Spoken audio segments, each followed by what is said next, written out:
حضرات صحابہ کرام رضی اللہ تعالی عنہم اجمعین کے حوالے سے ہماری بات چل رہی تھی۔ سب سے پہلی بات، صحابی کسے کہتے ہیں؟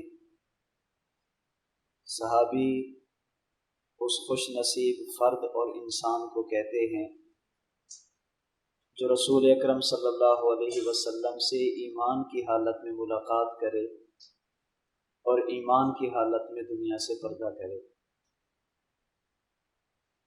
صحابی کے بارے میں ہمارا عقیدہ ہے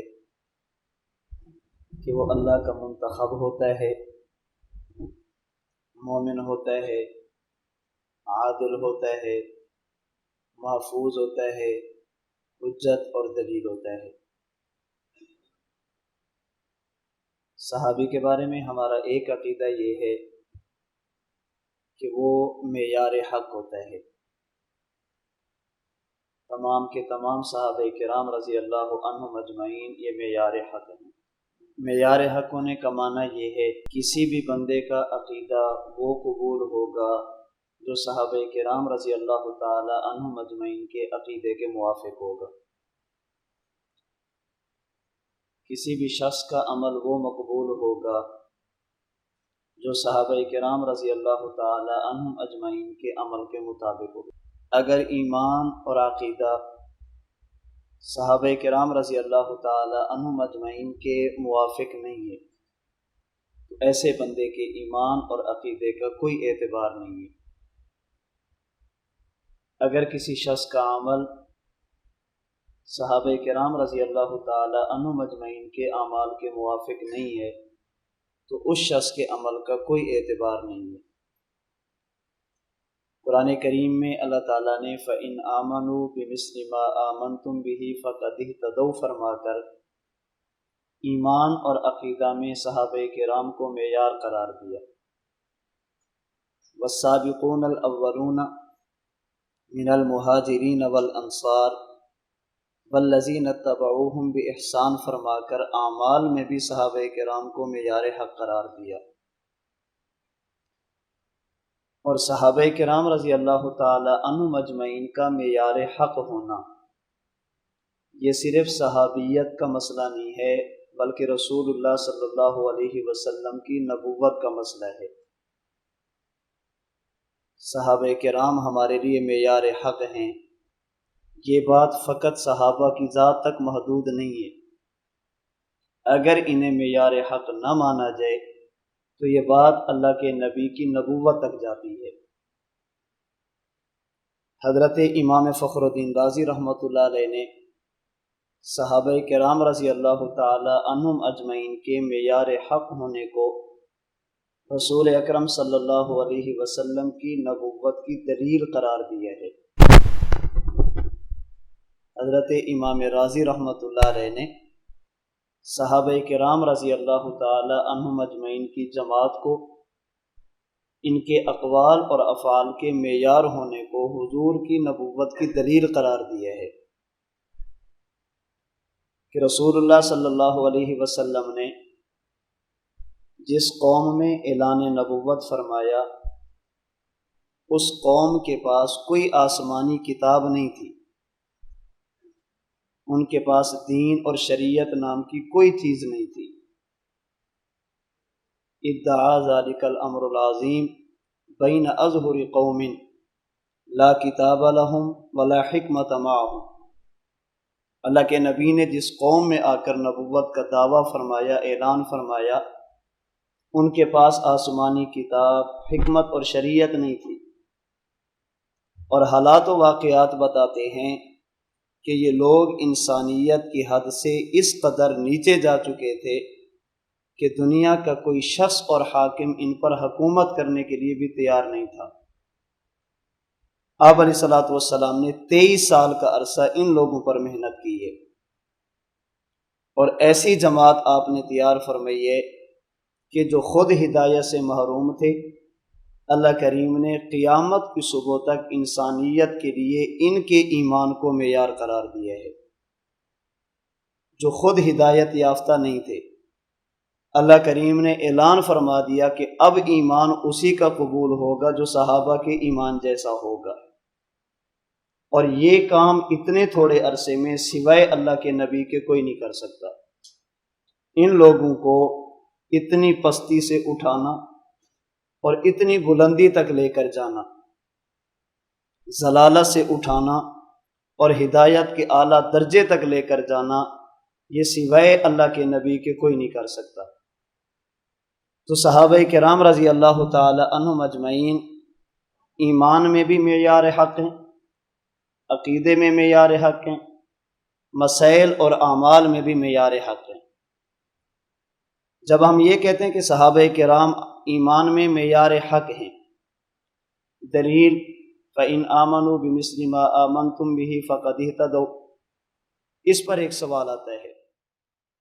اللہ تعالیٰ فرماتے ہیں اگر تمہارا ایمان صحابہ کے ایمان جیسا ہوگا تو قبول ہوگا۔ کیا غیر صحابی کا ایمان صحابی کے ایمان جیسا ہو سکتا ہے؟ ہمارا ایمان حضرت صدیق اکبر جیسا ہو سکتا ہے؟ خلفائے راشدین عشرہ مبشرہ جیسا ہو سکتا ہے؟ یہ تو ہمارے بس میں ہی نہیں ہے کہ ہم اپنا ایمان ان کے ایمان جیسا بنائیں۔ جو ایمان کی سطح ان کی تھی، ہمارے ایمان کی سطح وہاں تک نہیں جا سکتی۔ جب یہ چیز ہمارے بس میں نہیں ہے، اللہ تعالیٰ ہمیں اس کا مکلف بنا رہے ہیں کہ تمہیں چاہیے ایمان اسی طرح لے آؤ جیسے نبی کے صحابہ۔ ہمارے بس میں نہیں ہے، ہماری استطاعت میں نہیں ہے، تو یہ تو تکلیف مالا یطاق ہے۔ ایسی چیز کا ہمیں مکلف بنایا جا رہا ہے جو ہماری استطاعت میں، ہمارے بس میں نہیں ہے۔ اللہ تکلیف مالا یطاق نہیں فرماتے، ایسی چیز کا بندے کو مکلف نہیں فرماتے جو بندے کی وسعت میں، استطاعت میں اور طاقت میں نہ ہو۔ جواب فَإِنْ آمَنُوا بِمِثْلِ مَا آمَنْتُمْ بِهِ فَقَدِ اهْتَدَوْا، اس میں جو مثل ہے، اس مثل سے مراد کمیت ہے، کیفیت نہیں ہے۔ فَإِنْ آمَنُوا بِمِثْلِ مَا آمَنْتُمْ بِهِ فَقَدِ اهْتَدَوْا، اس مثل سے مراد کمیت ہے، کیفیت نہیں ہے، جسے بعض مفسرین فرماتے ہیں اصل آیت کا مطلب یہ ہے فَإِنْ آمَنُوا بِمَا آمَنْتُمْ بِهِ، کسی بھی بندے کا ایمان اس وقت معتبر ہوگا جب وہ تمام چیزوں پر ایمان لے جس پر صحابہ ایمان لے۔ کمیت کا معنی ہے مقدار، جن جن چیزوں پر صحابہ ایمان لے ان چیزوں پر تم بھی لے آؤ۔ یہاں پر کیفیت کی بات نہیں ہو رہی، جیسے صحابہ نے مانا، جو ایمان کی کیفیت ان کی تھی وہی تمہاری ہو، یہ مراد نہیں ہے۔ صحابہ نے اللہ کو مانا، ہم اللہ کو مانیں گے تو مومن ہوں گے۔ انہوں نے اللہ کو وحدہ لا شریک مانا، ہم توحید کا اقرار کریں گے تو مومن ہوں گے۔ انہوں نے حضور کی نبوت اور ختم نبوت کو مانا، ہم مانیں گے تو مومن ہوں گے۔ انہوں نے قیامت اور آخرت کو مانا تو ہم مانیں گے تو مومن ہوں گے۔ تو یہاں پر بات ایمان کی کمیت کی ہو رہی ہے، کیفیت کی نہیں ہو رہی۔ اگر ایمانیات میں 100 چیزیں ہیں، صحابہ نے 100 کو مانا، غیر صحابی کا ایمان اس وقت معتبر ہوگا جب وہ 100 چیزوں کو مانے گا۔ یہ معنی نہیں ہے کہ جیسے انہوں نے مانا ویسے ہم مانیں، جو ایمان کی کیفیت ان کی تھی وہ ایمان کی کیفیت ہماری ہو، یہ مراد نہیں ہے۔ تو مثل سے مراد کمیت ہے، مثل سے مراد کیفیت نہیں ہے۔ سوال، آپ کہتے ہیں صحابہ کرام رضی اللہ تعالی عنہم اجمعین معیار حق ہیں، حالانکہ صحابہ کرام رضی اللہ تعالی عنہم اجمعین میں سے کئی صحابہ ایسے ہیں جن سے گناہ کا صدور ہوا، انہوں نے گناہ کا ارتکاب کیا، بعض سے چوری کرنا ثابت ہے، کسی سے بدکاری کرنا ثابت ہے، کسی سے کوئی گناہ، کسی سے کوئی گناہ۔ تو اس کا معنی کیا ہے کہ ہم بھی وہ گناہ کرنا شروع کر دیں؟ کیوں؟ اس لیے کہ صحابہ معیار حق ہیں۔ صحابہ کرام سے بعض گناہ ہوئے ہیں تو ان کے معیار حق ہونے کا معنی ہم بھی وہی کام شروع کر دیں؟ ہم کہتے ہیں نا، صحابہ کرام رضی اللہ تعالی عنہم اجمعین کے معیار حق ہونے کا معنی یہ ہے جو نیک اعمال انہوں نے کیے وہ ہم نے کرنے ہیں، اور اگر کبھی ہم سے گناہ ہو جائے تو ہم یہ دیکھیں گے کہ گناہ ہونے کے بعد صحابی کی کیفیت کیا تھی، جو کیفیت صحابی کی ہو وہی کیفیت ہماری ہونی چاہیے۔ معیار حق ہونے کا معنی یہ نہیں ہے کہ اگر ان سے گناہ ہو گیا تو ہم نے کرنا ہے۔ اگر کسی بندے سے کسی ایسے کام کا صدور ہو جائے جو نہیں ہونا چاہیے تھا، اللہ کی نافرمانی کر لے، کسی گناہ کا ارتکاب کر لے، اب ہمارے لیے معیار صحابہ کرام رضی اللہ تعالی عنہم اجمعین اعمال کرتے تھے، اور اگر ان سے کبھی گناہ ہو جاتا وہ اس وقت تک آرام سے نہیں بیٹھتے تھے جب تک توبہ نہ کر لیں۔ یہی فرق تھا صحابی اور منافق میں۔ صحابی سے گناہ ہوتا تو وہ فوراً اللہ کے نبی کی خدمت میں حاضر ہوتا، یا رسول اللہ یہ کر بیٹھا ہوں، اور منافق سے گناہ ہوتا تو وہ اپنے گناہ کو چھپاتا تھا، اللہ کے نبی کو بتاتا نہیں تھا، ظاہر نہیں کرتا تھا۔ کیوں؟ اس لیے کہ میری ذلت نہ ہو۔ صحابی دنیا کی تھوڑی سی مشقت برداشت کر لیتا تھا، کیوں؟ وہ سمجھتا تھا اگر میں نے اس کو چھپا لیا یہ گناہ بڑھتا جائے گا، نتیجہ قیامت کے دن پکڑا جاؤں گا۔ وہ دنیا کی تکلیف برداشت کر لیتے تھے لیکن آخرت کی مشقت سے اپنے آپ کو بچانے کی کوشش کرتے، اور منافق اپنے جرائم کو چھپاتے تھے، اپنے گناہوں کو چھپاتے تھے۔ اس لیے عوام کو عموماً، طلباء اور علماء کو خصوصاً، کسی ایسے شخص سے اپنا بیعت کا تعلق رکھنا چاہیے جس کے ساتھ اس کا مزاج ملتا ہو، اس کے ساتھ رابطہ ہو سکتا ہو۔ پھر اسے چاہیے کہ اپنے احوال کی اس بڑے کو اطلاع کرے اور وہاں سے ملنے والی ہدایات کی اتباع کرے، انشاءاللہ یہ صحیح رخ پہ چلتا رہے گا۔ اپنے احوال کی اطلاع کرے اور وہاں سے ملنے والی ہدایات کی اتباع کرے، یہ انشاءاللہ رخ پہ چلتا رہے گا۔ اس کے لیے انتخاب ایسے بندے کا کیا جائے جس کے ساتھ مزاج بھی ملتا ہو، جس کے ساتھ رابطہ بھی ہو سکتا ہو۔ ہم عموماً بیعت کے لیے کسی بڑے سے بڑے شخص کا انتخاب کرتے ہیں اس کی شہرت کی وجہ سے، یا اس کے ساتھ مزاج نہیں ملتا یا پھر اس کے ساتھ رابطہ نہیں ہوتا، نتیجہ پوری زندگی گزر جاتی ہے، بیعت کا فائدہ نہیں ہوتا، انسان کی زندگی نہیں بدلتی۔ کیوں؟ ہم نے یہ دیکھا ہے کہ بڑا کون ہے۔ ہمارے حضرت دامت برکاتہم اللہ علیہ اس کو سمجھانے کے لیے بہت پیاری مثال دیتے ہیں۔ اگر آپ کے ساتھ کوئی مسئلہ بن جائے اور آپ کو خون کی ضرورت پڑ جائے، آپ یہ دیکھیں گے کہ میرا بلڈ گروپ کس کے ساتھ ملتا ہے، یہ نہیں دیکھیں گے کہ بڑا پہلوان اور صحت مند کون ہے۔ اگر کسی کمزور بندے کا گروپ بھی آپ کے ساتھ ملتا ہو تو آپ یہ کہہ کر خون لینے سے انکار نہیں کریں گے کہ اس کی تو اپنی صحت ٹھیک نہیں ہے، میں کسی پہلوان کا خون لوں گا۔ جس طرح خون لیتے وقت یہ دیکھا جاتا ہے کہ گروپ کس کے ساتھ ملتا ہے، بیعت کرتے وقت یہ دیکھا جاتا ہے کہ میرا مزاج کس کے ساتھ ملتا ہے، میں کام کیا کرنا چاہتا ہوں، میرا شعبہ کیا ہے، پھر اس بندے کے ساتھ رابطہ بھی ہو۔ بس اوقات ایک شخص ہوتا ہے اللہ کریم نے اسے بڑا نوازا ہوتا ہے، ان کی زندگی اتنی مشکل مراحل سے گزر رہی ہوتی ہے کہ وہ ہر کسی کی بات سن بھی نہیں سکتے، جواب بھی نہیں دے سکتے۔ پھر بندہ اس کے ساتھ جب بیعت کا تعلق قائم کرتا ہے، عقیدت ہوتی نہیں ہے، صرف یہ دیکھ کر بیعت کی جاتی ہے کہ بندہ بہت بڑا ہے، تو اس بیعت کا پھر فائدہ نہیں ہوتا۔ ہمارے یہاں پاکستان میں ایک بہت بڑے بزرگ ہیں، عمر بھی بڑی ہے، یہاں پر ایک مرتبہ ایک شخص ہے تو اس نے کہا کہ میں نے ان سے بیعت کی ہے، پھر میں نے بیعت توڑ دی ہے۔ کیوں توڑی ہے؟ بھی کہتے ہیں ایک مجلس میں تھے تو ہمیں کہتے ہیں ذکر کرو، ذکر کیا، نیچے سر جھکا کے ذکر کرو۔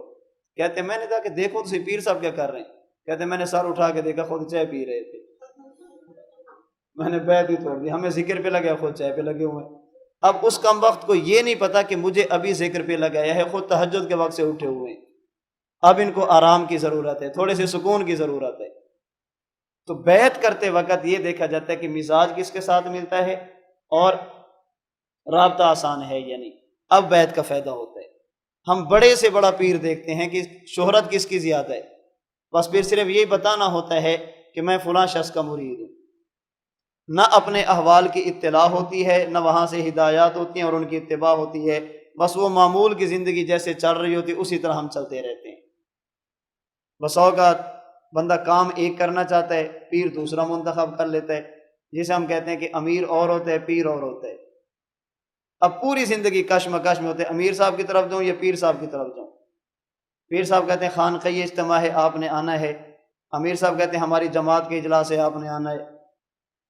اب کہتے ہیں اجلاس میں جاتا ہوں تو پیر صاحب ناراض ہوتے ہیں، پیر صاحب کے پاس جاؤں تو اس لیے کوشش کریں امیر اور پیر ایک رکھیں، امیر اور پیر ایک رکھیں، اس میں کسی قسم کی الجھن نہیں ہوتی۔ ہم نے استاد بھی ایک رکھا ہے، امیر بھی ایک رکھا ہے، پیر بھی ایک رکھا ہے، ہماری ساری چیزیں ایک ہی ہیں، اس لیے نہیں ٹینشن ہوتی بھی یار دنیا میں کیا ہو رہا ہے کیا نہیں ہو رہا، جو کچھ ہو رہا ہے ہر بندہ اپنا کام کرے، ہم اپنے کام سے کام رکھتے ہیں۔ سمجھیے میں آپ کو ترغیب نہیں دے رہے، اس کا معنی یہ نہیں کہ آپ ضرور بیعت کرو، اگر بیعت کرنی ہے اور کرنی چاہیے تو پھر یہ دیکھا جائے کہ میرا مزاج کس سے ملتا ہے اور میرا رابطہ کس سے ہو سکتا ہے۔ تو صحابہ کرام رضی اللہ تعالی عنہم اجمعین معیار حق ہیں۔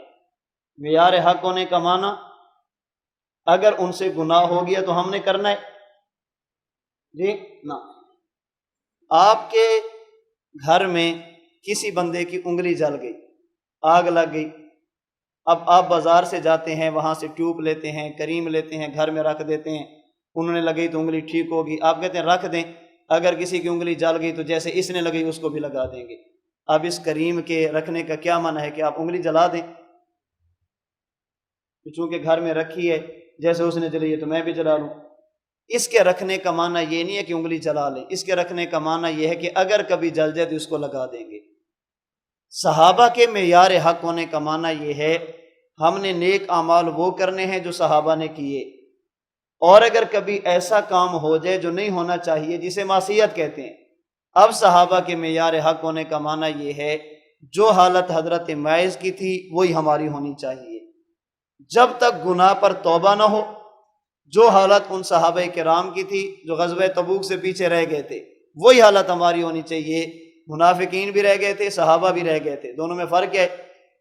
جو منافق تھے جھوٹے بہانے، یا رسول اللہ گھر کا مسئلہ تھا، مجبوری تھی، عذر تھا، چھٹی دے دیں۔ صحابہ نے کہا یا رسول اللہ کوئی مجبوری نہیں تھی، ویسے سستی ہو گئی ہے۔ اب 40-50 دن رگڑا تو لگا ہے، لیکن اچھے لفظوں میں تذکرہ اللہ کریم نے قیامت کی صبح تک قرآن کریم میں فرما دی ہے۔ یہ مطلب ہے صحابہ کے معیار حق ہونے کا۔ تو صحابہ کرام رضی اللہ تعالی عنہم اجمعین معیار حق ہے۔ صحابہ کرام رضی اللہ تعالی عنہم اجمعین کے بارے میں ہمارا ایک عقیدہ یہ ہے کہ صحابہ کرام تنقید سے بالا تر ہیں۔ صحابہ کرام تنقید سے بالا تر ہیں، کیا معنی؟ کسی غیر صحابی کا اللہ کے رسول صلی اللہ علیہ وسلم کے کسی صحابی پر ایسا منفی تبصرہ کرنا جس کی وجہ سے صحابی کی صحابیت یا عظمت مجروح ہوتی ہو، غیر صحابی کے لیے اس کی اجازت نہیں ہے، وہ جتنا بھی بڑا ہو۔ رسول اکرم صلی اللہ علیہ وسلم کے کسی ایک صحابی پر ایسا منفی تبصرہ کرنا جس کی وجہ سے صحابی کی صحابیت یا صحابی کی عظمت مجروح ہوتی ہو، اس کی اجازت۔ انسان کو بات کرتے وقت اپنی اوقات دیکھنی چاہیے۔ اگر کوئی آپ کے مدرسے کا محتمم ہو، آپ کے مدرسے کا شیخ الحدیث ہو، اور باہر سے کوئی نالی صاف کرنے والا چوڑا آ جائے، وہ شیخ الحدیث کے خلاف بات کرنا شروع کرے، تنقید شروع کرے، تو آپ کہتے ہیں کہ آپ اپنی اوقات میں رہو۔ اپنی اوقات دیکھیے، تیری اوقات کیا ہے، اپنی اوقات میں رہو۔ غیر صحابی جب صحابی پر تنقید کرے گا تو ہم اسے کہیں گے پہلے اپنی اوقات دیکھ، تیری اوقات کیا ہے؟ لا تسبوا اصحابی فلو ان احدکم انفق مثل احد ذهب ما بلغ مد احدهم ولا نصیفہ۔ حضور علیہ الصلوۃ والسلام فرماتے ہیں اگر میرا صحابی زندگی میں ایک مرتبہ ایک مٹھی جو کی غلہ کی خرچ کر دے، اور بعد میں آنے والا غیر صحابی احد پہاڑ کے برابر سونا خرچ کرے، بعض روایات میں فی کل یوم، میرا صحابی زندگی میں ایک مرتبہ ایک مٹھی جو کی خرچ کرے، اور بعد میں آنے والا شخص پوری زندگی، ایک مرتبہ نہیں، اگر اللہ نے اسے 100 سال زندگی دی ہے، یہ 100 سال میں سے ہر سال کے ایک ایک دن میں احد پہاڑ کے برابر سونا خرچ کرے، یہ 100 سال کا احد پہاڑ کے برابر سونا میرے صحابی کی ایک مٹھی جو اور غلے کا مقابلہ بھی نہیں کر سکتا۔ حضور فرماتے ہیں اپنی اوقات میں رہو، اپنی اوقات دیکھو، تمہاری اوقات یہ ہے۔ اور بات کن کے خلاف کر رہے ہو؟ صحابہ کرام کے خلاف۔ ایک ہے صحابی کا صحابی کے بارے میں بات کرنا، ایک ہے غیر صحابی کا صحابی کے بارے میں بات کرنا۔ صحابی صحابی کے بارے میں بات کرے اسے حق حاصل ہے، غیر صحابی صحابی کے بارے میں بات کرے اسے کوئی حق حاصل نہیں۔ آپ مصلی امامت پہ کھڑے ہیں، آپ قرآن کریم کے حافظ، قرآن کریم کے قاری، دین کے عالم، مفتی، استاذ الحدیث، شیخ الحدیث، ولی کامل ہیں۔ آپ کے پیچھے مقتدیوں میں ایسا شخص کھڑا ہے جس کی قوم بڑی نہیں ہے، والد بڑا نہیں ہے، اس کی برادری اور قبیلہ بڑا نہیں ہے، اسے قرآن کریم یاد ہے، قرآن کریم کا حافظ ہے۔ آپ نے نماز میں قرآن کریم کی تلاوت کی، تراویح میں آپ بھول گئے۔ یہ جو پیچھے حافظ کھڑا ہے، اگر یہ آپ کو لقمہ دینا چاہے، آپ کی غلطی پر تنبیہ کرنا چاہے تو یہ کر سکتا ہے۔ کیوں؟ اس لیے کہ آپ بھی نمازی، یہ بھی نمازی، آپ اور وہ نماز میں مشترک ہیں۔ مصلی امامت پہ کھڑا ہے وہ شخص جو فقط حافظ ہے، قاری بھی نہیں، عالم بھی نہیں، مفتی بھی نہیں، شیخ الحدیث بھی نہیں، قبیلہ اور برادری بھی بڑی نہیں۔ باہر ٹوٹیوں پر ایک ایسا شخص کھڑا ہے جو سید ہے، بڑے خاندان کا ہے، حافظ، قاری، عالم، مفتی، شیخ الحدیث ہے، پیر ہے، ولی کامل ہے۔ اگر یہ نماز میں کھڑا ہونے والا حافظ بھولے، اس شیخ الحدیث کو کوئی حق حاصل نہیں ہے کہ اس حافظ کو ٹوکے۔ اب یہ نہیں کہہ سکتا میں کھڑا ہوں تو حافظ ٹوک سکتا ہے، اگر اس کے لیے اجازت ہے تو ولی کامل کے لیے اجازت کیوں نہیں؟ ہم کہیں گے اس لیے کہ نمازی نمازی کو روکے اسے حق حاصل ہے، غیر نمازی جتنا بھی بڑا ہو اسے کوئی حق حاصل نہیں کہ نمازی کو ٹوکے، اگرچہ نمازی مقام میں اسے چھوٹا ہی کیوں نہ ہو۔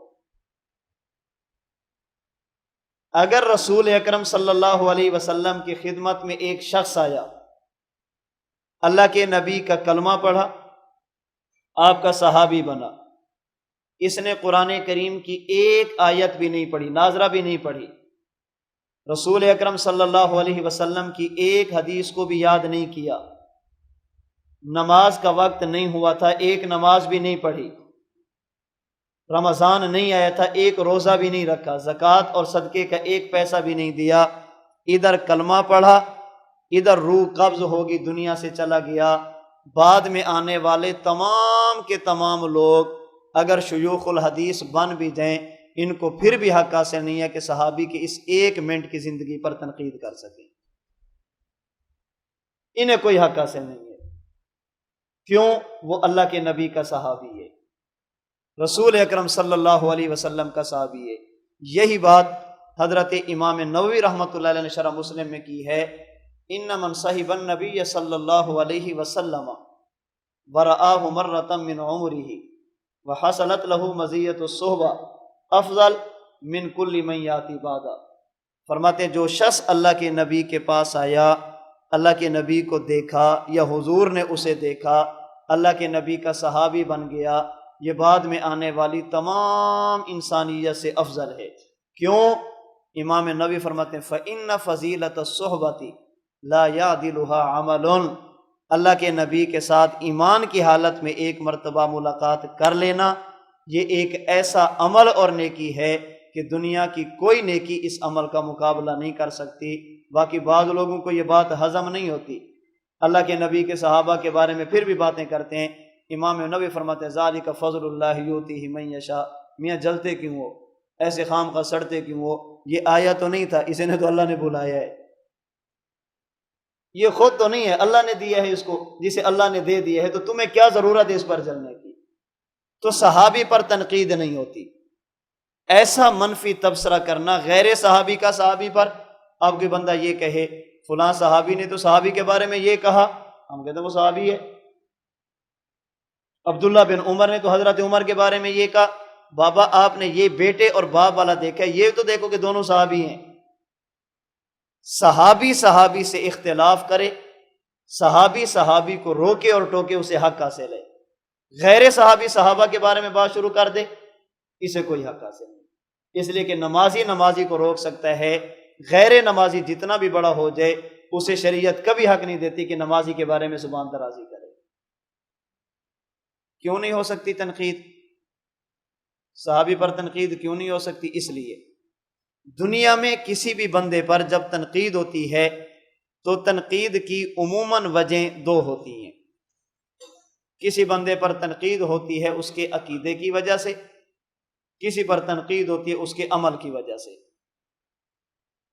فلاں بندہ ٹھیک نہیں، کیوں؟ عقیدہ خراب ہے۔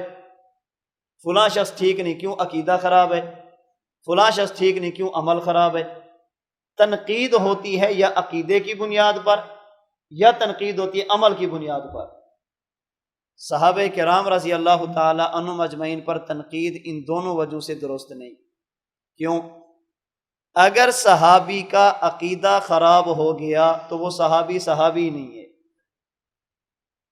ایمان ختم ہو گیا تو صحابی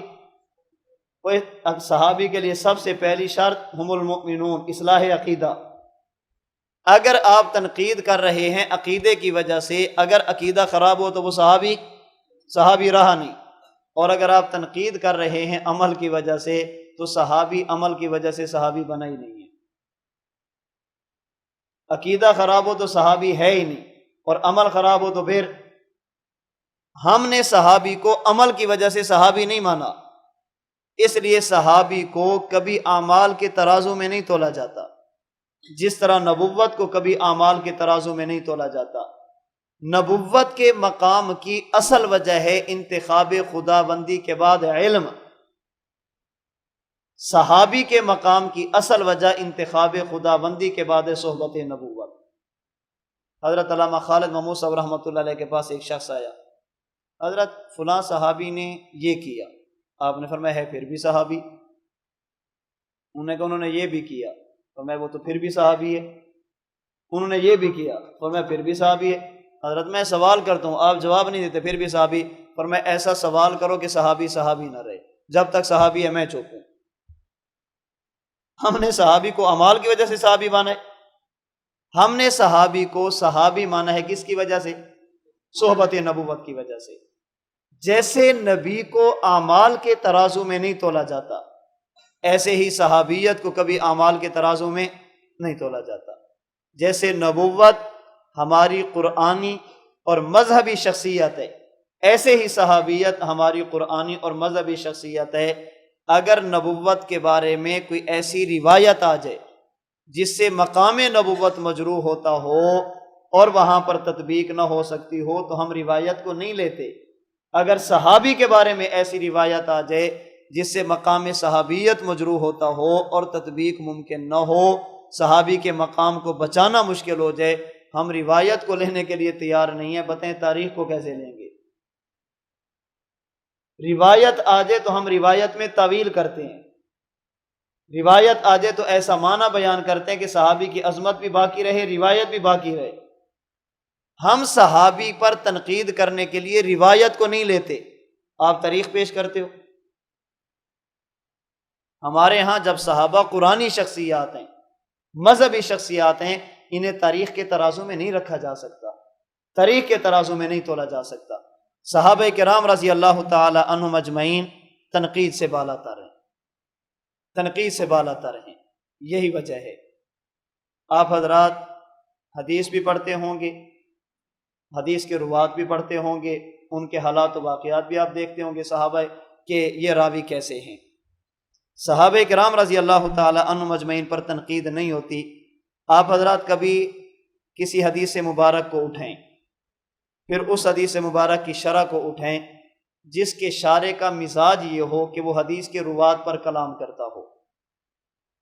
ائمہ جرح و تعدیل، ائمہ محدثین، اصحاب فن جب کسی روایت کے بارے میں بحث کرنا شروع کرتے ہیں، صاحب کتاب سے شروع ہوتے ہیں، تابعی تک جاتے ہیں، ایک ایک بندے کو چیک کرتے ہیں۔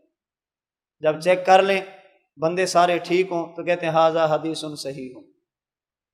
اس کا معنی کیا ہے؟ کہ یہ حدیث صحیح ہے۔ اگر کبھی گڑبڑ ہوگی تو کہیں گے ھذا حدیث ضعیف ہوں، یہ روایت۔ چلیں میں اس پر تھوڑی سی بات آگے چل کے کر دیتا ہوں، ایک اہم اصول ہے وہ آپ کی خدمت میں عرض کرتا ہوں، پہلے اس بات کو مکمل کر لوں۔ ھذا حدیث صحیح، محدث جب یہ حکم لگائے گا نا، یاد رکھنا، جب اس سے پوچھا جائے گا کہ صحیح کیوں ہے، وہ کہے گا اس لیے کہ راوی سارے کے سارے ثقہ ہیں، سند متصل ہے، راوی سارے کے سارے عادل ہیں، راوی سارے کے سارے تام و ضبط ہیں، روایت شاذ بھی نہیں ہے، معلل بھی نہیں ہے، نتیجہ ھذا حدیث صحیح۔ اور جب کہے گا ھذا حدیث ضعیف، کیوں ضعیف بھائی؟ کہے گا اس لیے کہ اس میں انقطاع ہے، سند میں اتصال نہیں، راوی کی عدالت میں کمی ہے، راوی کے حافظے میں کمی ہے، خود ثقہ ہے لیکن ثقات کی مخالفت کرتے شاذ ہے، اس کی سند یا متن میں علت خفیہ موجود ہے جو متن کو نقصان دے رہی ہے، یہ معلل ہے۔ ھذا حدیث صحیح کا معنی نقل کرنے والے بندے، ضعیف کا معنی کہ نقل کرنے والے بندے ٹھیک نہیں ہیں۔ ائمہ محدثین کی عادت ہے جب کسی حدیث پر حکم لگاتے ہیں تو ایک ایک راوی کو چیک کرتے ہیں، تابعی تک پہنچیں گے۔ جب بات اللہ کے نبی کے صحابی کی آتی ہے تو محدث کے قلم کا رخ بدل جاتا ہے۔ اب وہ یہ نہیں کہتا کہ یہ بندہ کیسا ہے، اب وہ یہ بتاتا ہے کہ یہ کیسا ہے، سمجھ لیجیے، وہ یہ نہیں بتاتا کہ بندہ کیسا ہے، اب وہ یہ بتاتا ہے کہ یہ کیسا ہے۔ اب تعریف کرے گا، شان بیان کرے گا، اس کی یہ فضیلت، یہ فضیلت، یہ فضیلت، یہ فضیلت، یہ فضیلت، یہ فضیلت، یہ فضیلت، ایک ایک بندے کے بارے میں لائے گا، فلاں نے یہ کہا، فلاں نے یہ کہا، یہ ضعیف ہے، یہ متروک ہے، فلاں نے کہا ٹھیک ہے، اختلاف نقل کرے گا۔ جب صحابی کی بات آتی ہے تو پھر صرف تعریف کرتا ہے۔ امام بخاری رحمۃ اللہ علیہ فرماتے ہیں وَبِهِ قَالَ حَدَّثَنَا أَحْمَدُ بْنُ إِشْكَابٍ حدثنا محمد بن فضیل عن عمارة بن القعقاع عن ابی زرع عن ابی ہریرہ قال قال رسول اللہ صلی اللہ علیہ وسلم کلمتان حبیبتان الی الرحمن خفیفتان علی اللسان ثقیلتان فی المیزان سبحان اللہ وبحمدہ سبحان اللہ العظیم۔ اب محدثین کہیں گے احمد بن اشکاب کون تھا، اس کی حیثیت کیا ہے، اس کی جرح اور تعدیل۔ محمد بن فضیل کون، جرح اور تعدیل۔ عمارہ بن قعقاع کون، جرح اور تعدیل۔ ابو زرع کون، جرح اور تعدیل۔ جب ابو ہریرہ کیے تو صرف تعدیل ہی تعدیل۔ سوال یہ ہے کہ جیسے وہ چار راوی ہیں، ابو ہریرہ بھی تو راوی ہے، جیسے وہ چار نبی نہیں ہے، ابو ہریرہ بھی تو نبی نہیں ہے، جیسے وہ چار معصوم نہیں ہے، ابو ہریرہ بھی تو معصوم نہیں ہے۔ تم نے چار کو چیک کیا، ابو ہریرہ کو چیک کیوں نہیں کیا؟ چار کے بارے میں تم نے پوری چھان بین کی ہے، تحقیق اور تفتیش کی ہے، ان کے بارے میں کیوں نہیں کی؟ فتح المغیث شرح الفیۃ الحدیث، امام سخاوی رحمۃ اللہ علیہ فرماتے ہیں اس لیے کہ یہ چار وہ ہیں جنہیں چیک ہم نے کیا، ابو ہریرہ وہ ہے جسے چیک اللہ نے کیا ہے، یہ چار وہ ہیں جن کے بارے میں ہم نے کہا یہ مومن، یہ عادل، ان کے اخلاق ٹھیک، یہ حجت، ساری باتیں ان کے اندر پائی جاتی ہیں۔ ابو ہریرہ وہ ہے جن کے بارے میں اللہ نے فرمایا یہ مومن بھی ہے، عادل بھی ہے، حجت بھی ہے، محفوظ بھی ہے۔ فرماتے ہیں جسے اللہ پاس کر لے، اب ہمیں کیا مصیبت پڑی اس کو چیک کرنے کی؟ اب کسی صحابی کے بارے میں جرح اور تعدیل کی کتابیں اٹھا کے دیکھی، محدثین کے قلم کا رخ بدل جاتا ہے۔ کیوں؟ فرماتے ہیں جب اللہ نے تعدیل فرما دی ہے اب وہ ہماری تعدیل کا محتاج نہیں ہے۔ جسے اللہ نے کہہ دیا کہ یہ بندہ ٹھیک ہے، اب ہم کون ہوتے ہیں اس پر جرح کرنے والے؟ اس لیے ہم کہتے ہیں کہ صحابہ کرام رضی اللہ تعالی عنہم اجمعین پر تنقید نہیں ہوتی۔ کیوں؟ اس لیے کہ تنقید کی بنیاد عقیدہ ہو، عقیدہ خراب ہو تو صحابی صحابی نہیں، اور اگر تنقید کی بنیاد عمل ہو تو ہم نے عمل کی وجہ سے صحابی کو صحابی مانا ہے۔ اب یہاں پر تھوڑی سی ایک بات آپ سمجھنے کی کوشش کریں۔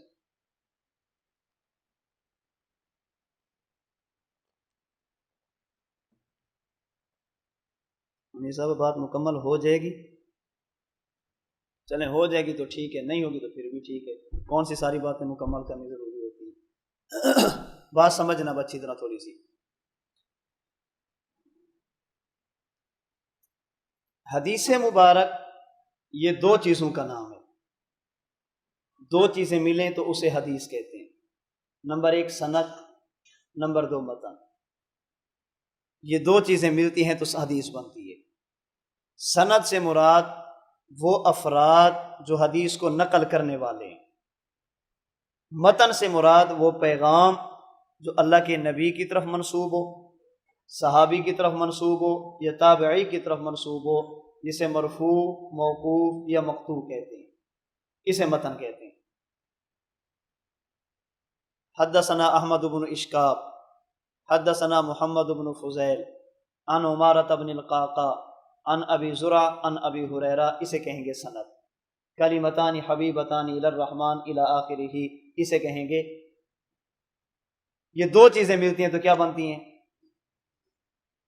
جب محدث کہے گا نا علماء امت، جب محدث کہے گا نا ھذا حدیث صحیح، یہ حکم سند پر ہوتا ہے، متن پر نہیں۔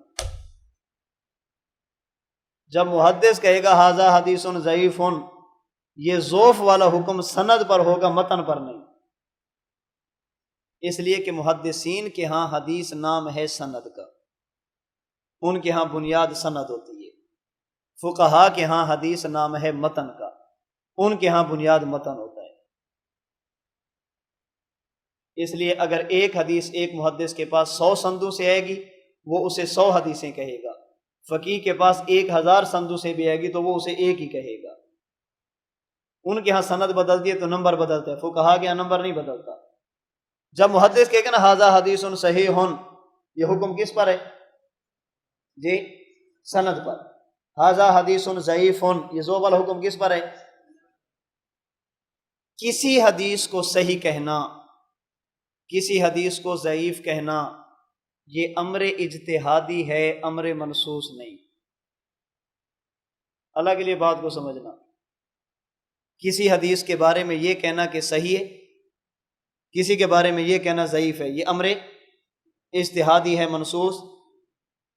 کیا معنی؟ کسی حدیث کو صحیح اللہ یا اللہ کے رسول نے نہیں کہا، علماء نے اپنے علم کی بنیاد پر کہا ہے۔ اللہ اور اللہ کے رسول فرما دیں صحیح ہے، یہ امر منصوص ہوگا۔ اگر علماء اپنے علم کی بنیاد پہ کہیں گے تو یہ امر اجتہادی ہوگا۔ اجتہاد کے بارے میں ضابطہ یہ ہے المجتہد یخطی و یصیب۔ اجتہاد کے بارے میں ضابطہ یہ ہے المجتہد یخطی و یصیب، مذہبنا صواب یحتمل الخطا۔ جو بات مجتہد کر رہا ہے ٹھیک بھی ہو سکتی ہے، غلط بھی ہو سکتی ہے، صواب بھی ہو سکتا ہے، خطا بھی ہو سکتی ہے۔ اجتہادی بات میں دونوں پہلو برابر ہوتے ہیں۔ جب مجتہد نے یہ کہا کہ ھذا حدیث صحیح، اس کی بنیاد نص تھی یا اجتہاد؟ اجتہاد۔ اب یہ ایسی صحیح ہے جس میں احتمال ہے کہ ہو سکتا ہے ضعیف ہو۔ جب مجتہد کہے گا، محدث کہے گا ھذا حدیث ضعیف، اب یہ ایسی ضعیف ہے، ہو سکتا ہے صحیح ہو۔ صحیح کہے گا تو احتمال ضعف کا، ضعیف کہے گا تو احتمال صحت کا۔ اذا قیل ھذا حدیث صحیح فھذا معناہ اے متصل سندہ مع الاوصاف المذکورۃ لا انہ مقطوع بہ فی نفس الامر لجواز الخطأ والنسیان علی الثقۃ۔ امام سیوطی تدریب الراوی میں فرماتے ہیں جب کہا جاتا ہے ھذا حدیث صحیح، اس کا معنی یہ ہوتا ہے کہ اس کی سند ٹھیک ہے، اس کا معنی یہ نہیں ہے کہ یہ ضرور ٹھیک ہے۔ کیوں؟ لجواز الخطأ والنسیان علی الثقۃ، اس لیے کہ کبھی کبھی بندہ ٹھیک ہوتا ہے لیکن غلطی کر بیٹھتا ہے، سچا ہوتا ہے لیکن کبھی کبھی خلاف اولا بات کہہ بیٹھتا ہے۔ تو جب یہ کہیں گے صحیح، احتمال کس کا ہوگا؟ اور جب یہ کہیں گے ضعیف تو احتمال کس کا ہوگا؟ صحت کا ہوگا۔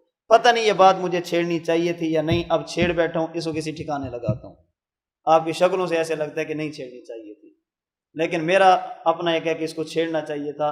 ایک اہم بات ہے حضرت، آپ توجہ رکھیں گے، آپ فرما رہے تھے اصول حدیث پر ہونی چاہیے بات۔ جب یہ کہیں گے صحیح ہے تو احتمال کس کا ہوگا؟ ھذا حدیث صحیح کا معنی یہ نہیں کہ متن بھی صحیح ہے،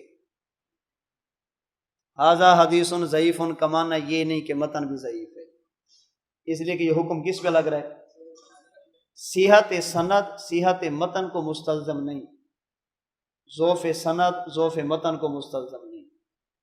محدث نے کہہ دیا حدیث صحیح ہے، متن ضرور صحیح ہوگا، ضروری نہیں ہے، ہو سکتا ہے متن میں ضعف ہو۔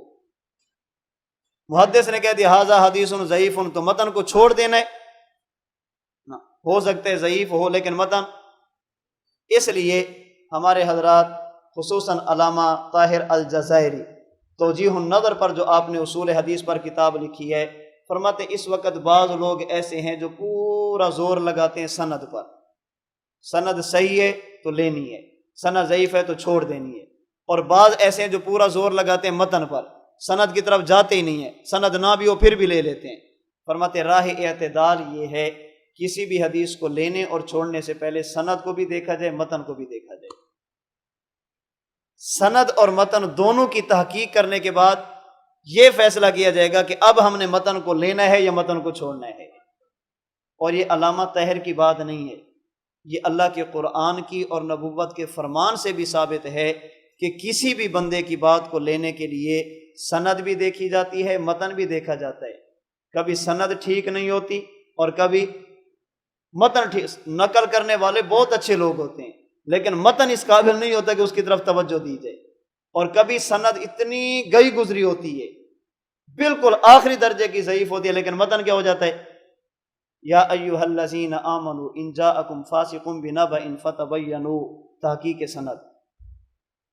یہ دیکھو بات کرنے والا کون ہے، ولولا اذ سمعتموہ قلتم ما یکون لنا ان نتکلم بہذا سبحانک ھذا بہتان عظیم۔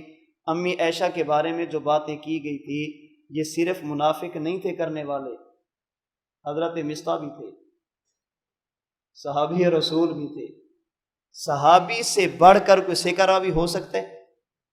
اللہ فرماتے تمہیں یہ تو دیکھنا چاہیے تھا کہ بات ہے کیا، کرنے والا کون ہے، اسے چھوڑو، یہ تو دیکھو متن کیسا ہے۔ آپ دیکھیں سند بالکل ٹھیک ہے لیکن متن جی، اس کائنات میں امت محمدیہ کا سب سے بڑا مجروح شخص کون ہے جی؟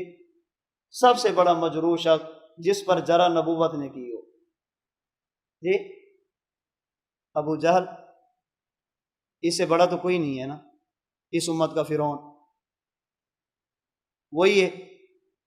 حضور علیہ الصلوۃ والسلام کی مجلس سے اٹھ کر جا رہے، حضرت ابو بکر صدیق ملے، ابو بکر ایک بات تو بتاؤ، ایک شخص ہے وہ کہتا ہے میں رات کے تھوڑے سے حصے میں اتنا لمبا سفر کر کے آیا، ہو سکتا ہے؟ فرمایا ہو سکتا ہے، یہ نہیں یہ بعد میں بتاؤں گا، پہلے یہ بتا کی کس نے ہے؟ اس نے کہا جس کا تم نے کلمہ پڑھا ہے۔ فرمایا کہ اگر وہ کہتے ہیں تو بالکل ٹھیک کہتے ہیں۔ سند میں راوی کون ہے؟ اوے بزرگوں کون ہے؟ ابو جہل سے بڑھ کر مجروح راوی بھی کوئی ہوتا ہے؟ ابو بکر صدیق نے یہ دیکھا ہے کہ متن کیسا ہے، متن کیسا ہے۔ چلیں اس سے بھی بڑا مجروح شخص، اس سے بھی بڑا مجروح، شاید اس سے بڑا مجروح کوئی نہ ہو جس پر کئی قسم کی سخت جرح اللہ نے کی ہے، جسے ابلیس کہتے ہیں، شیطان کہتے ہیں۔ حضرت ابو ہریرہ اللہ کے نبی کے پاس ہے، یا رسول اللہ رات ایک چور آ گیا تھا، بخاری شریف کی روایت، میں نے پکڑ لیا، میں نے کہا تجھے صبح حضور کے پاس لے کر جاتا ہوں، ٹھکائی کرواتا ہوں۔ اس نے کہا مجبوری ہے، بال بچے ہیں، غربت ہے، محتاجی ہے، آئندہ نہیں کروں گا۔ میں نے چھوڑ دیا، فرمایا جھوٹ بولا ہے، پھر آئے گا۔ دوسرے دن پھر آیا، پھر پکڑا، حضرت ابو ہریرہ کے سامنے منت سماجت کیا، آپ نے پھر چھوڑ دیا۔ حضور علیہ السلام نے فرمایا پھر آئے گا، یہ جھوٹ بولتا ہے۔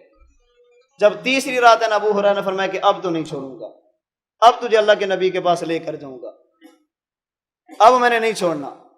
اس نے کہا چھوڑ دے، تجھے ایک وظیفہ بتاتا ہوں، مجھے چھوڑ دے، وظیفہ بتاتا ہوں۔ فرمایا کون سا؟ انہوں نے کہا رات کو سونے سے پہلے آیت الکرسی پڑھ لینا، اللہ تیری حفاظت کریں گے، مال کی بھی حفاظت کریں گے، جان کی بھی حفاظت کریں گے، شیطان بھی تیرے قریب نہیں آئے گا۔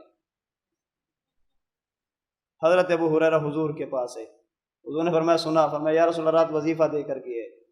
آپ علیہ الصلوۃ والسلام نے فرمایا اما انہ قد صدقک وہو کذوب، ہے کذاب، بات ٹھیک کر گیا ہے۔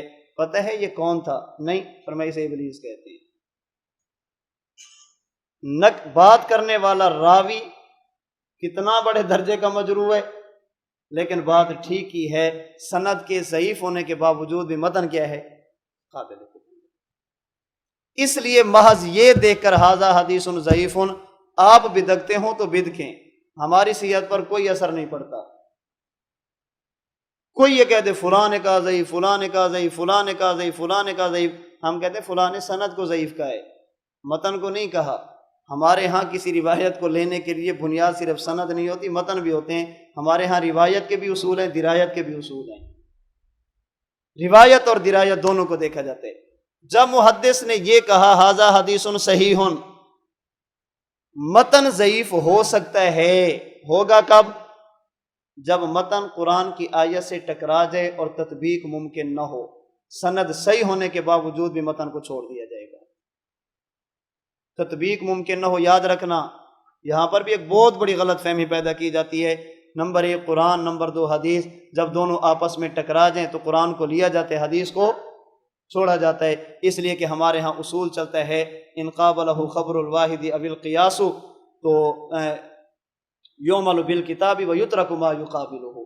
اگر قرآن کی آیت کے مقابلے میں حدیث آ جائے یا مجتہد کا اجتہاد اور قیاس آ جائے، یعمل بالکتاب ویترک ما یقابلہ، پھر کتاب اللہ کو لیا جاتا ہے اور حدیث کو چھوڑ دیا جاتا ہے۔ اس لیے قرآن اور حدیث میں ٹکراؤ ہو جائے تو پھر کیا کیا جائے گا؟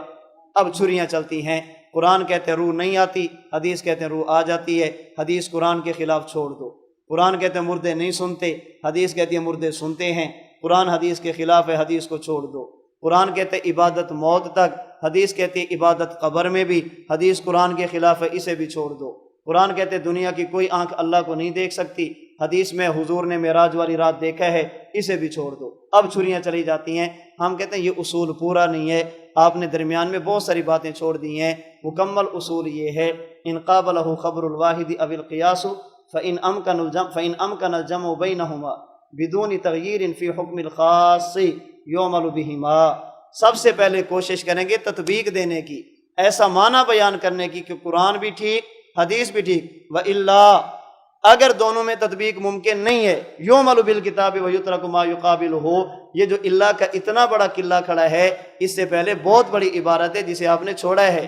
اصل اصول یہ ہے قرآن اور حدیث میں ٹکراؤ ہو جائے فوراً چھوڑتے نہیں ہیں، کوشش کرتے ہیں ایسا معنی بیان کرنے کی کہ قرآن اپنی جگہ پر ٹھیک، حدیث اپنی جگہ پر ٹھیک۔ قرآن کہتے ہیں لا تدرک الابصار، حضور فرماتے ہیں رأیت، ادراک کہتے ہیں تفصیلاً دیکھنا، رؤیت کہتے ہیں اجمالاً دیکھنا۔ قرآن کہتے ہیں کوئی بندہ تفصیلی نہیں دے سکتا، حضور کہتے ہیں میں نے اجمالاً دیکھا ہے، اور ہمارا عقیدہ رؤیت کا ہے، ہمارا عقیدہ ادراک کا نہیں ہے۔ قرآن کہتے ہیں یتوفی الانفس حین موتہا، اللہ نے جس پر موت آ گئی اس کی روح کو روک لیا، اس سے مراد ہے ایادہ تصرف۔ حدیث میں تعاد روحہ فی جسدہ، اس سے مراد ہے ایادہ حیات۔ ایادہ حیات ایادہ تصرف کے منافی نہیں ہے۔ قرآن اپنی جگہ پر ٹھیک ہے، حدیث اپنی جگہ پر ٹھیک ہے۔ قرآن کہتے ہیں عبادت موت تک، حدیث کہتے ہیں عبادت قبر میں بھی۔ قرآن جس عبادت کی بات کرتا ہے وہ تکلیفی، حدیث جس عبادت کی بات کرتی ہے وہ تلذذی۔ عبادت تکلیفی اور تلذذی میں ٹکراؤ نہیں ہے، اس لیے قرآن اپنی جگہ پر ٹھیک، اللہ کے نبی کا فرمان اپنی جگہ پر ٹھیک۔ اگر قرآن اور حدیث میں ٹکراؤ ہو جائے، حدیث کی سند ٹھیک ہو، متن غیر مقبول ہوگا، اس پر عمل نہیں کیا جائے گا۔ نمبر 1، جب متن قرآن کی آیت سے ٹکرا جائے اور تطبیق نہ ہو سکے، نہیں ہو سکتی تو پھر کیا کریں گے؟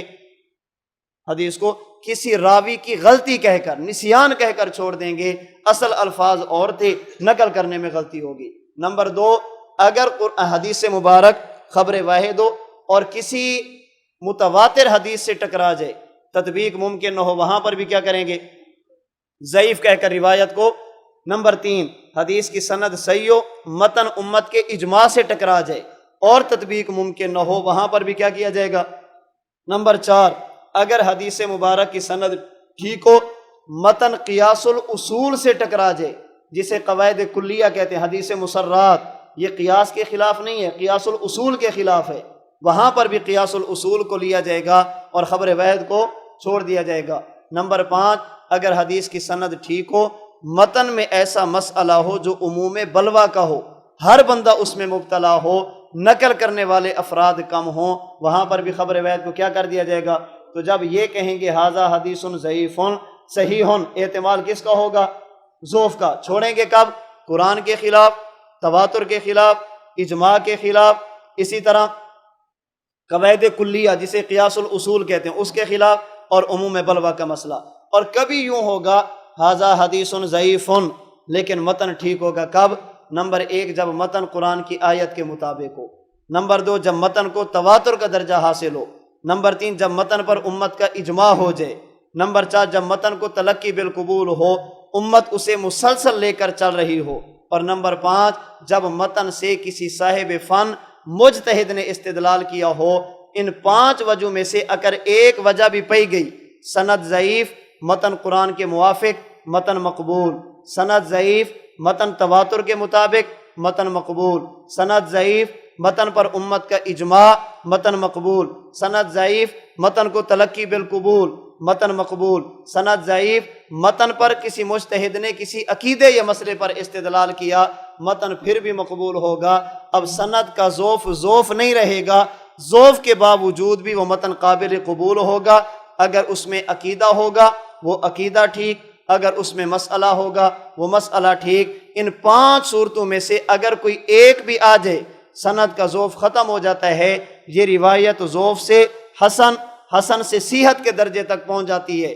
ہم نے کہا نبی قبر میں زندہ، اس پر حدیث پیش کی، فلاں نے کہا ضعیف، فلاں نے کہا ضعیف، فلاں نے کہا ضعیف، فلاں نے کہا ضعیف، فلاں نے کہا ضعیف۔ ہم کہتے ہیں فلاں نے ضعیف کہا، پہلے یہ تو دیکھیں متن کیسا۔ اللہ کے نبی کا یہ فرمان، اگر کسی کے بارے میں یہ کہا جائے کہ ضعیف، اس کے متن کو ان 5 میں سے ایک بھی حاصل ہو جائے تو متن مقبول ہوتا ہے۔ یہ حدیث وہ ہے جسے ایک نہیں 5 کی 5 چیزیں حاصل ہیں، ایک نہیں ہے 5 کی 5 حاصل ہیں۔ نبوت کی حیات کا عقیدہ اللہ کے قرآن سے ثابت، نبوت کی حیات کے عقیدے پر آنے والی احادیث کو تواتر کا درجہ حاصل، نبوت پر حیات، نبی کی قبر کی حیات پر امت کا اجماع موجود ہے، نبوت کی حیات کا عقیدہ 1957 کے ساتھ ہمارے پاس تسلسل کے ساتھ پہنچا، اور امت کے مجتہدین اصحاب فن کی بڑی تعداد ہے جنہوں نے عقیدہ حیات پر استدلال کیا۔ اگر 5 میں سے ایک آ جائے تو ضعف ختم ہو جاتا ہے۔ جہاں پر 5 کی 5 آ جائیں وہاں پر ضعف کیسے رہے گا؟ یہ قرآن کے بھی مطابق، تواتر کے بھی مطابق، اجماع کے بھی مطابق، تلقی بالقبول بھی حاصل، استدلال مجتہد بھی اس کو حاصل ہے۔ یہی وجہ ہے، یاد رکھنا، جس بندے نے یہ کہا ہو یہ حدیث مبارک ضعیف ہے، ذرا ان سے پوچھئے کہ اس کا اپنا عقیدہ کیا تھا۔ یہ جو ضعیف کہنے والا ہے نا، اس کا اپنا عقیدہ کیا تھا؟ اگر امام ذہبی یہ کہیں گے حدیث ضعیف ہے، وہ ساتھ یہ بھی کہیں گے میرا عقیدہ حیات ہے۔ اگر حضرت ننوتوی فرمائیں گے ضعیف ہے، ساتھ یہ بھی بتائیں گے میرا عقیدہ حیات ہے۔ سوال یہ ہے، جب سند میں ضعف ہے تو عقیدہ حیات کیوں؟ اس لیے کہ صرف سند بنیاد نہیں ہوتی، متن کو بھی دیکھا جاتا ہے۔ انبیاء کرام علیہ السلام کی قبر کی زندگی پر آنے والی روایات کو قرآن کریم کی آیت کا استدلال بھی حاصل، اللہ کے نبی کی حدیث کا تواتر کا شرف بھی حاصل، امت کا اجماع بھی موجود ہے، تلقی بالقبول بھی موجود ہے، اور اسی طرح اسے مجتہدین کا استدلال بھی حاصل ہے۔ اور تواتر ایک ایسی چیز ہے، بقول مولانا محمد حسین نیلوی صاحب کے، اگر روایت متواتر ہو اس کی سند میں کافر بھی آ جائے تو چل جاتا ہے۔ یہاں پر تو کوئی بھی کافر نہیں ہے، زیادہ سے زیادہ آپ یہ کہیں گے فلاں ہے فلاں ہے فلاں ضعیف ہیں۔ آپ کے بقول متواتر جب ہو جائے اس میں کفر بھی نقصان نہیں دیتا، یہاں پر تو کافر نہیں ہے۔ اس لیے ہم نے کہا کسی بھی روایت کو لینے کے لیے سند کو بھی دیکھا جائے گا، متن کو بھی دیکھا جائے گا، سند کی بنیاد پر متن کو لیا جائے گا، سند کی بنیاد پہ متن کو چھوڑا جائے گا۔ یہ ہر وقت نہیں ہوتا، کبھی سند صحیح ہوتی ہے متن غیر مقبول ہوتا ہے، اور کبھی سند ضعیف ہوتی ہے لیکن متن بالکل مقبول اور صحیح اور حجت ہوتا ہے۔